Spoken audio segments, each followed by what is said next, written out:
There I was, black, buttery, and minding my business on a Sunday afternoon when one of my friends hit me up. And this friend, he still sells illicit substances at his old tender age of 31. And I've known him for quite some time. He hasn't changed his way of lifestyle, and he's the kind of guy, if I could put a picture to it, he's the kind of guy that wears sweats, white beater, do-rag. Sorry, sweats, wife beater, and a do-rag, if I could be so bold. He's the kind of guy that'll wear golds. He's the kind of person that'll ask you what color you're wearing when you enter his domain of territory. He's that kind of person, if I could be so bold. He would be known as a gang banger, gang member of some sorts, and he perhaps throws up Naruto ninjutsu signs that spell out a certain B word, and that's who he is as a human being. It's something he enjoys to do.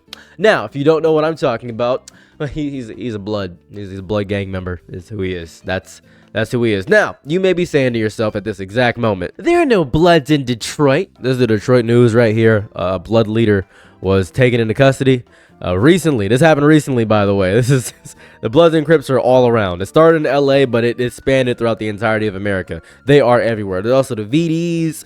There's the Vice Lords. There's a whole bunch of things. There's VLs. There's a lot of stuff. There's the Beehive. There's a lot of gangs, realistically, if you want to know the lore. But we're not here to talk about gang history. We're here to talk about the fact that this brother said, hey, man, I'm trying to go to one of them little gay parades. This shocked me. This baffled me. I was a little bit confused. I was thinking, why would you want to go? Are you going to actually cause an incident? Are you going to do something bad? I didn't want to question him, but I had to because I know how violent this man could get. So I asked him a very simple question. 25th letter of the alphabet. Why? He said, I'm trying to expand my culture a little bit because I feel as though I'm a little ignorant. Now, that is the understatement of the century. This man is the protagonist of ignorant. He is so wild and wacky and visceral. He is so agitating as a human being because he gets agitated by everything. He's annoying. He's the worst kind of human being. But I love him because, and this is the biggest reason, he's the only person that plays Def Jam 5 for New York with me.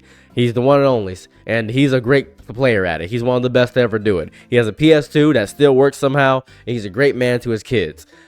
Let me phrase that better. He beats his kids a little bit, little strikes, but he's not a good dad. I feel like I'm giving him too much credit. Let's just say he's good at He's good at Fight for New York. He's really good at Def Jam. That's why I like hanging out with him. I have a very low bar for friendship in his lifetime. So I say, sure, we can go ahead and do that. A week passes, and it's Friday, first day of Pride. He doesn't have work because he's unemployed. He's living on food stamps. That's his life. I'm not going to judge him. That's how he operates. But he comes dressed in his same attire, smelling amazing, covered in cologne. He has, you guessed it, that's right, sweats, black sweats, wife beater. Say it with me, class. Do-rag. Boom. And his hair, he didn't have any hair. He's bald. He's a bald black man. So he walks in.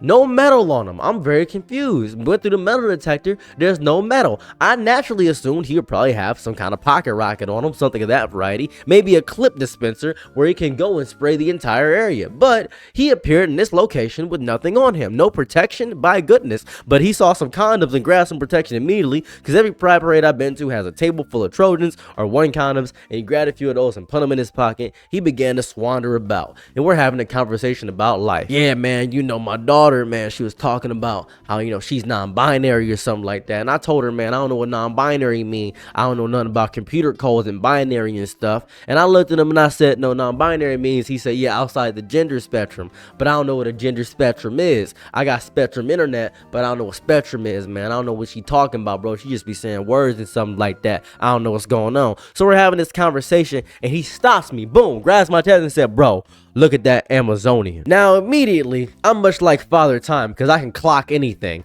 I clocked that was a large trans woman immediately. I said, yeah, she's beautiful. And he said, bro, I'm about to mac her down. And now I'm in a panic motion sets inside of my heart. My heart begins to palpitate a little bit. I can feel my blood pressure rising. I got to turn it into Crip pressure so there's no blood at all. And I look at the woman.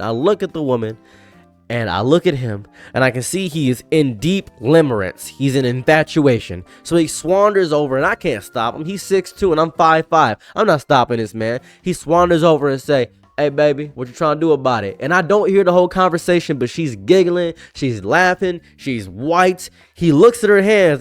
I can hear this. I heard this. He says, oh, you got some tough hands. And I'm a little scared. a little bit concerned. I don't know what's going on. But then after the hands comment, about 20 seconds later, he picks her up, and she's tall. She's about 6 foot even. He picks her up and says, we're gonna walk around this festival. You ready? And she's giddy and laughing and giggling and kissing him on the cheek. It's insane. I didn't know what was going on. This is all news to me. And this is important for me because I've known him to be a wildly homophobic man. I have known him to be the most homophobic person I've ever seen. He always says, man, stop that gay stuff out, man. Don't do that. I don't want you to do that, bro. Stop trying to play with my butthole, man. Stop trying to do that. I've known him to be that kind of person my entire life. That's basically what I've known him to be. This is a huge step in the right direction. I was thinking to myself, oh, this is nice. This is cool. So we depart. He goes around with that woman, and I proceed to enjoy Pride Festival by myself. As I'm walking around looking at all the knickknacks and stuff that probably shouldn't be around children, the lollipops that have, penis shaped and all this other stuff, very phallic lollipops going around, and I've seen a bunch of people that recognize me from the internet having a good time. I'm high-fiving them, they're taking pictures with me. It's pretty nice. I didn't know I had that much publicity. And then I look to the right, and I feel as though I was having a schizophrenic vision. I was in psychosis somehow when I looked to the right